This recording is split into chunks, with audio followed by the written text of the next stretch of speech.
Well, hello everybody, and welcome to this episode of G Bear's Off-Grid Ways, a homestead in the desert. And I want to welcome all those newcomers aboard that have subscribed in the past few days. Welcome aboard, and I hope you enjoy. Don't forget, you can leave questions and comments down in the comment section below, and I'm usually pretty good at getting back to that. And for the rest of you out there, don't forget to subscribe. It's free, doesn't cost you anything, and it's not going to cause you any problems. You're not going to get spammed, or you're not going to get full of people trying to sell you stuff. All you're going to get is notified that G-Bear has posted a new video. So please subscribe. You have to be subscribed. We're going to have another seed giveaway here. And some of the rules are going to be you have to be a subscriber to be eligible. And the other thing is you'll also have to be a U.S. resident or have a U.S. address to have the seeds sent to. You can be from another country, but you're going to have the seeds sent to a U.S. address. I checked into trying to send them out of the country to other countries, and the paperwork for both sides, for me sending them out of the country and for me getting them received in a country, is just ridiculous, and it would outweigh the cost of the seeds 1,000-fold. So I can't do that. So please, if you're out of the country, you can only get in if you have a U.S. address to have the seed sent to, in the chance that you might win. All right, so my garden's all cleaned up. I'm going to be picking up some new garden soil and filling this area in, getting it all ready for next year's planting. I like to put the garden soil in the winter and let it go through the winter and break down a little bit. The worms love it because they get that extra blanket of warmth over the top of them. And they're down in that soil just eating it up and breaking down all of those wood chips that are in the garden soil. They break it down until it's a nice fine soil, and I like that because my plants like it, and things grow very well. So that being said, I just finished doing watering all of my plants in here, as you can see.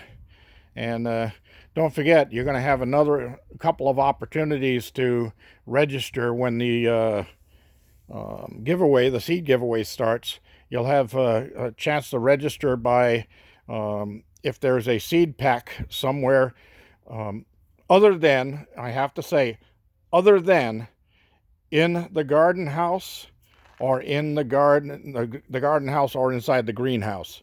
It's got to be somewhere where it doesn't belong, outside of the garden house, greenhouse. And I set one out there somewhere today. So that'll be a test to see how good your eyes are and how good you can pick things out of the normal that aren't supposed to be there. Now, just seeing that there's a seed pack somewhere gives you a second opportunity each day. After you have to wait until the video posts and you've watched the video, the end of the video, then you can enter your first entry. If you see a seed pack somewhere, write down where you saw it, and that gives you your second entry the same day. You can get your name in twice that same day. The third entry opportunity is if you can read what the seed pack says. If it says celery on it, and you can see that, then you have to put in the bottom comment section, you're going to put celery seed pack located on top of wheelbarrow. Okay, so that's the way that would work. And again, seed packs that are inside of the greenhouse or seed packs that are inside of the garden house will not be counted for entries. And the reason for that is I'll be getting a lot of false entries because of stuff like this. When I plant some stuff like parsley and oregano and that stuff, I put the empty packages, seed packages there. And I don't want people thinking that that's part of the entry. So you can see my Genovese basil. Look at it all sprouting up in here, just everywhere. So, yep, got some more stuff coming up. I like that. And I even got a ripe strawberry down there. I'm going to be eating that tomorrow. I'll let it get a little bit riper. My jalapeno peppers here are doing just fine. I got some of those. I'm going to be making chicken chow mein tonight. Got my wok out. Got some noodles. I got the fried noodles, and then I've got some bean sprouts and carrots, and I got ginger. I got all the good vegetables that are going to go in there. You know, bell pepper and that stuff. I'm not going to throw jalapenos in there because that just makes it a little bit too hot. So anyway, just want to do a quick walk through the garden here, and we're going to move outside, and pretty soon it's going to be Tomcat's release day, and I'm not sure if I'm going to record it or not. I may record it, and then if I like the way things go, I will post it. If I don't like the way things go, I won't post it. But anyway, I transferred some water down here because I've been watering the garden, and I wanted to make sure that everything got watered well, so I brought these things up because these were way down low, and well, they were way down like there, so I transferred some water into these. I still have that one full, and the one over here is still full, and those 3 barrels are full, and this one is 2/3 full. So yeah, I got plenty of water. That one over there is about 1/3 full, and the blue one up behind it is all the way full, and that's all irrigation water. So on my main water for the cabin, the big tank is still filled right to the top. There's only about a 4-inch space when you take the cover off up in there. So yeah, I got plenty of water in there. It's really nice. I like that. It lets me take a nice hot shower when I want to, and especially if I've been working hard, bending over all day long, my back's a little sore.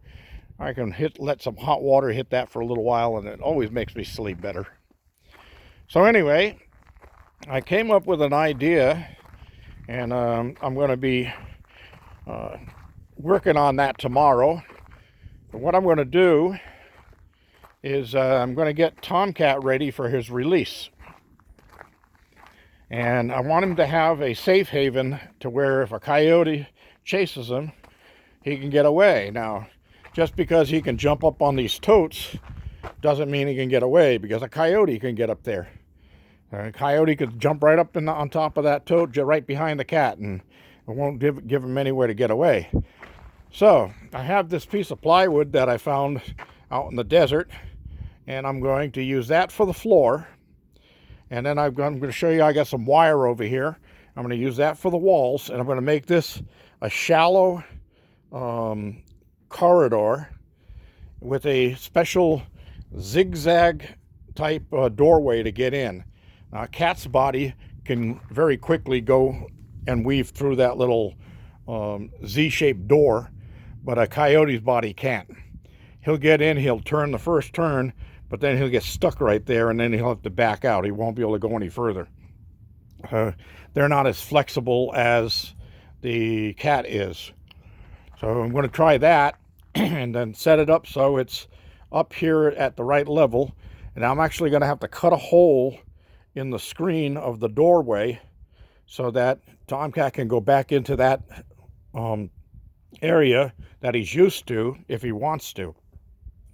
But there'll also be a T-shaped runner off of here, which will be that board that he can run in there and play and get out in the air if he wants to, and still have screen around him to secure him. So if a coyote comes in, he can run in there and look at him. And here's the screen I got for him. So this is all stuff that I picked up from an old customer, and I was cleaning out their area, and the son said, take whatever you want. So I ended up with this wire here, and these 2 pieces are just the right size for making 2 walls on that, but I don't want it that tall. That just makes it too easy for something to follow Tomcat in. So I've got these little strips over here, And this is what I'm going to go for, is something that's probably, maybe 10 to 12 inches tall for the two side walls. And then I could put cage on the top, that wider cage on the top of it, but I don't want the coyote to be able to run on top and be sticking his paws down there trying to harass Tomcat as he's running through. So I think I'm going to end up getting some plywood for the top also. I want that top secured, so all he's got is two screened walls, one on each side, that lets air flow through, gives him a sunbathing area if he wants to lay out in the sunlight, things like that. All right, so the other thing I picked up from my other customer was all of this wood. This is all redwood. It's 1x6 redwood, and it's got paint on it, but that's okay, because I'll probably end up painting it again anyway. But this was originally a louvered patio cover, and there's 20 pieces per stack here. So I got 60 pieces of these 4 foot long. Hey, I can build one heck of a nice little coop out of that. So yeah, that's going to be something that I can work with. And then I've got my that 4 pieces of insulation. Only wish I'd have gotten that at the beginning of the year when I was putting on the new living room or enclosing the porch, because that's probably $50 worth of insulation right there that I could have saved. But it is what it is, right? Got myself a new saw blade here, and I'm going to be putting that saw blade on. And another thing I didn't tell you, down in the garden house, the original garden house, I'm going to be building a little cage, I guess, a little greenhouse around my tangerine tree that's in there. Because every winter, that poor tangerine tree takes a really bad hit and almost kills it completely. And then it takes all year up until this point for it to look like it's getting back into the healthy part. And then all of a sudden the cold hits it again. So I'm going to build a little plexiglass greenhouse that will fit right over the top of the box that's planted in the main garden area, and be able to keep that warm. I'll take some plastic bottles like I did for Tomcat's cage at night. Take some plastic bottles, paint them black, stick them out there in the sun during the day, and then I'll put them inside of that little greenhouse. I'll just have a door to open up on the front side. I'll stick them inside of there, and it's going to be a cold night just to keep the temperature above freezing so it doesn't take another hit. All right, everybody, that's all I have for today. Thank you for joining me on this little tour around the homestead. Wasn't such a beautiful day today. It started off being crystal clear out here, and then all of those chemtrails just started filling in the sky, and this is what we ended up with. So look at the sunbow right there. Isn't that something? There's moisture in that air up there. There's the sun. There's the sunbow. Pretty cool, huh? And that looks like rain cloud over there. Although I just checked the radar a little while ago, and I didn't see any reports of rain in the area. Of course, I'm not adverse to having some rain. I get to capture some water. Anyway, that's all I have for today. Thank you for joining me. This is G Bear signing off.